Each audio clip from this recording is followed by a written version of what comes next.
నూనె లేకుండా నీటితోనే మసీదులో దీపాలు వెలిగించిన బాబా లీల, బాబా షిరిడీ వచ్చిన తర్వాత చేసిన ప్రఖ్యాత లీలల్లో మొట్టమొదటిదని చెప్పవచ్చు. ఈ అద్భుత సంఘటన తర్వాతే బాబా ఖ్యాతి నలుమూలలకు వ్యాపించింది.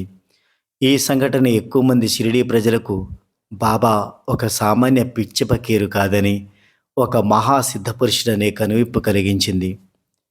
ఈ సంఘటనను మొదట గ్రంథస్థం చేసిన శ్రీ దాసగను స్వయంగా ఈ లీలను చూడలేదు, కానీ ఆ లీలను ప్రత్యక్షంగా చూసిన భక్తులను, బాబాకు నూనె ఇవ్వ నిరాకరించిన నూనె వ్యాపారస్తులను కలుసుకొని ఈ సంఘటన గురించిన వివరాలు సేకరించాడు. ఈ విషయాన్ని గురించి శ్రీ దాసగను తన స్మృతులలో ఇలా చెప్పాడు: బాబా చేసిన మహాత్మ్యాలు కొన్ని నేను స్వయంగా చూచాను, కొన్ని వాటిని చూచిన వారు స్వయంగా చెప్పగా విన్నాను. బాబా నీటిని నూనెగా మార్చి దానితో రాత్రంతా దీపాలు వెలిగించి నీళ్లను గురించి ప్రత్యక్షంగా చూచి ఎంతోమంది షిరిడీ గ్రామస్తులు నాకు చెప్పారు.